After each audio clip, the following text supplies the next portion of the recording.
انس بن مالک روایت کرتے ہیں ان ابا بکر کان یصلی لهم فی واجع النبی الذی توفی فیہ حتی اذا کان یوم الاثنین. حضور علیہ الصلوۃ والسلام کا یوم وصال قریب آ گیا، علیل ہو گئے، وفات قریب آ گئی، اتنی نکاہت جسمانی ہو گئی کہ آقا باہر تشریف نہ لائے. 2-3 دن گزر گئے، پیر کا دن آ گیا، حضور نماز اندر پڑھتے اور صحابہ کرام کی امامت سیدنا ابو بکر صدیق کرواتے رضی اللہ تعالی عنہ. وہ جماعت کراتے، فرماتے ہیں کہ پیر کا دن تھا، وہم صفوف فی الصلاۃ، سب صحابہ حالت نماز میں صف در صف کھڑے تھے اور سیدنا صدیق اکبر رضی اللہ تعالیٰ عنہ مصلی پر کھڑے نماز پڑھا رہے تھے. یہ بات توجہ سے سمجھ لیں کہ الفاظ ہم صفوف للصلاۃ کے نہیں ہیں بلکہ ہم صفوف فی الصلاۃ. یہ نہیں فرمایا کہ وہ نماز کے لیے صفیں بنا کے کھڑے تھے اور نماز ابھی شروع نہیں ہوئی تھی، نہیں، یہ نہیں فرمایا. صفوف فی الصلاۃ، نماز شروع ہو چکی تھی، خدا جانے پہلی رکعت تھی، دوسری رکعت تھی، تیسری تھی یا چوتھی تھی، نماز ہو رہی تھی. صدیق اکبر مصلی پر جماعت کرا رہے، صحابہ صف در صف ابتدا میں نماز پڑھ رہے ہیں. اچانک کیا ہوا؟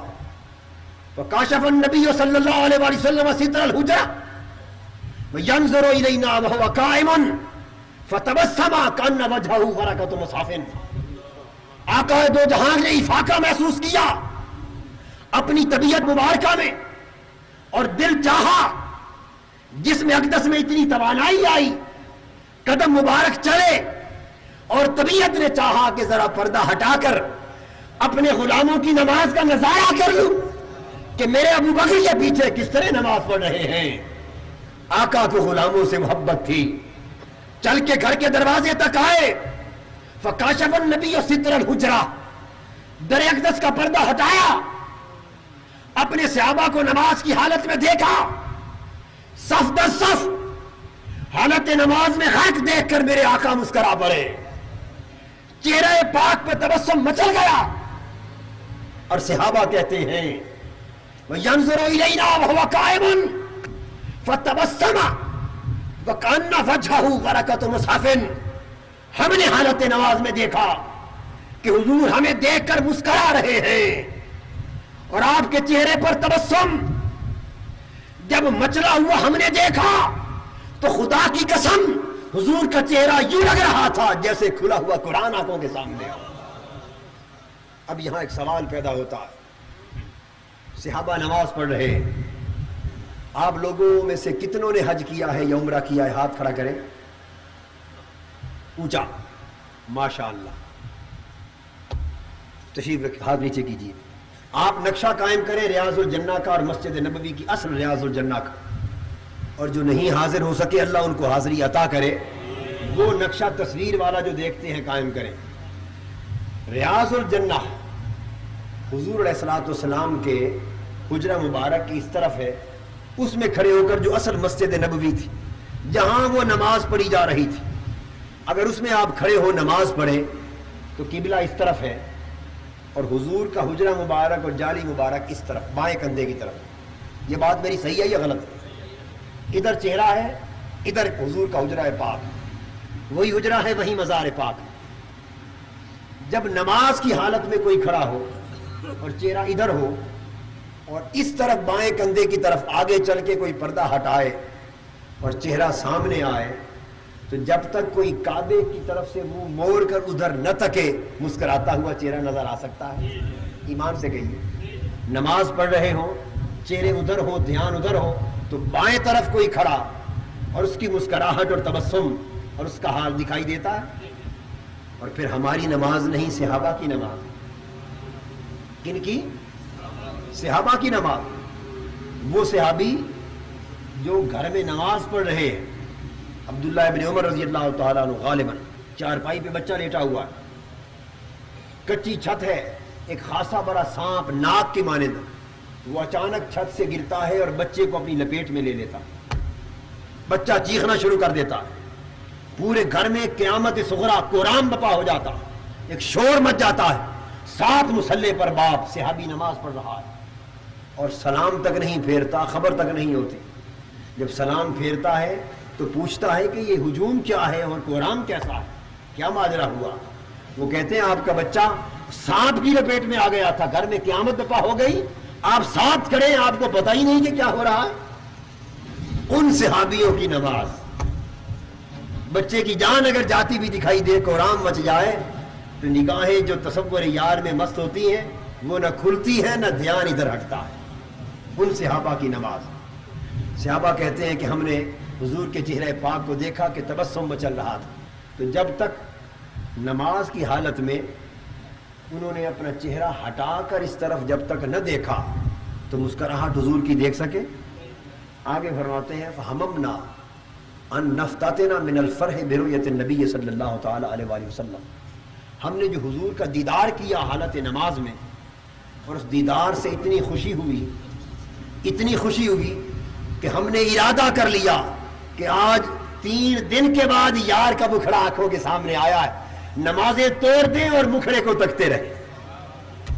صحابی کے الفاظ ہیں, ہم نے ارادہ کر لیا, قریب تھا کہ نمازیں توڑ دی جائیں, من الفرح برؤیت النبی, حضور کے دیدار کی خوشی میں نمازیں توڑ دیں اور محبوب کے مکھڑے کو ہی تکتے رکھ جائیں.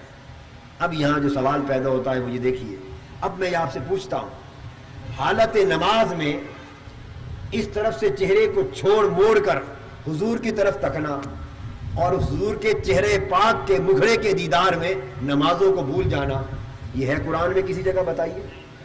اگر میری نظر سے نہ گزرا ہو تو بتا دیجئے کسی آیت میں یہ حکم ہے کہ حضور اگر بائیں طرف نظر آئیں اور لوگ نماز پڑھ رہے ہو تو نماز چھوڑ کر حضور کو تکنے لگ جاؤ؟ ہے کہیں حکم کسی قرآن کی آیت میں؟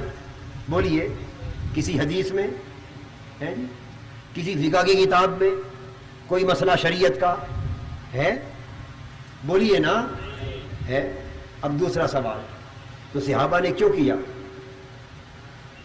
دوسرا سوال یہ کہ نماز کی حالت میں اپنے چہرے پھیر کر آقا کو تکنا, یہ جو ادب ہے یہ حد کے اندر ہے, یہ حد سے بڑھا ہوا ہے؟ جواب دے دیجئے, یہ حد سے اندر ہے یا حد سے بڑھ کر ہے؟ ارے یہاں تو حدیں اٹھا کے ساری باہر پھینکی جا رہی ہے, وہاں تو ایسے لگتا ہے کہ مکالمہ ہوا ہوگا, ایک طرف عشق ہوگا صحابہ کا, ایک طرف عقل ہوگی, یا یوں کہیے ایک طرف عشق اور دیوانگی ہوگی اور ایک طرف مسئلہ اور فرزانگی ہوگی. عقل کہتی ہوگی نماز پڑھتے رہو, عشق کہتا ہوگا چھوڑ دو ادھر تکتے رہو. عقل کہتی ہوگی ادھر منہ پھیرا تو نماز ٹوٹ جائے گی, عشق کہتا ہوگا کہ اگر ادھر چہرہ کر لیا تو نماز کامل ہو جائے گی. عقل کہتی ہوگی کہ چہرہ کعبے کی طرف رکھو, عشق کہتا ہوگا کہ کعبے کو چھوڑو ادھر کعبے کا کعبہ ہے. عقل کہتی ہوگی نماز جاری رکھو, عشق کہتا ہوگا کہ نمازیں جو قضا ہو پھر ادا ہو, نگاہوں کی قضائیں کب ادا ہو. آج یار کا مکھڑا نگاہوں کے سامنے ہے, نماز کی تو قضا ہو جائے گی, اور وہ بھی تب جو اگر ٹوٹی تو قضا کی نوبت بھی تب آئے گی کہ اگر, ارے ادھر تو حضور کے مکھڑے کو تکنے سے ٹوٹی نماز بھی کامل ہو جاتی ہے, ٹوٹی نماز بھی کامل ہو. حضور نماز پڑھنے والے کسی شخص کو اپنے ذاتی کام کے لیے بلا لے تو حکم تھا کہ وہ نماز اسی جگہ چھوڑ کر حضور کی بارگاہ میں آ جائے اور میرے آقا کے ذاتی کام میں مصروف ہو جائے, اور فارغ ہو کر واپس جائے تو نہ دوبارہ نماز شروع کرنے کی ضرورت, نہ سجدہ سہو کی ضرورت, جہاں چھوڑی تھی وہیں سے شروع کر دے. اس لیے کہ نماز نام ہی اس بات کا ہے کہ اللہ اور اس کے رسول کے ساتھ مشغول ہو جانا. تو صحابہ نے حد کے اندر ادب کیا یا حد سے بڑھ کر ادب کیا؟ بولیے. یہ تو تھا مقتدیوں کا حال. کن کا؟ نماز پڑھنے والوں کا حال. ذرا امام کی حالت بھی دیکھ لو. جب ایک عجیب سی سما پیدا ہو گیا تو سیدنا صدیق اکبر نے بھی سمجھا کہ شاید آقا باہر آ گئے, تو انہوں نے بھی مصلی چھوڑ دیا. فناقص ابو بکر علی عقبیہ لیصل الصف وظن ان النبی صلی اللہ علیہ وسلم خارج الى الصلاۃ. وہ بھی مصلی چھوڑ کر پیچھے آ گئے اور خیال کیا کہ میرا خیال ہے کہیں آقا آ گئے, اور یہ گمان کیا کہ یہ ہو نہیں سکتا کہ میرے مصطفیٰ پیچھے ہوں اور میں پشت کر کے اللہ کی نماز ادا کرتا رہا. تو حالت نماز میں تعظیم کس کی, عبادت کس کی؟ نماز عبادت کس کی؟ اور یہاں ادب کس کا ہو رہا ہے؟ حضور کی طرف پشت نہ ہو جائے تو ایمان سے کہیے یہ ادب حد کے اندر ہے یا حد سے بڑھ کر ہے؟ کہیے اگر تو حد کے اندر ہے تو میں اپنا سارا خطاب واپس لیتا ہوں اور معذرت کرتا ہوں، سارا واپس لے کے گھر جاتا ہوں. اور اگر صحابہ کا عمل ادب اور تعظیم رسول میں حد سے بڑھ کر ہے تو جو کچھ میں نے عرض کیا آپ یہ قبول فرما لیں. ٹھیک ہے؟ صحابہ ہمیشہ ادب حد سے بڑھ کر کرتے. تو میرے آقا نے جب دیکھا کہ مقتدی بھی نماز بھول گئے، امام بھی مصلی بھول گیا اور ہر کوئی مکھڑا یار کا تکنے میں لگ گیا، تو فرمایا میرے صحابیوں تمہارے عشق و ادب کا امتحان لینا چاہتا تھا، میں لے چکا، تم کامیاب ہو چکے، تمہیں مبارک ہو.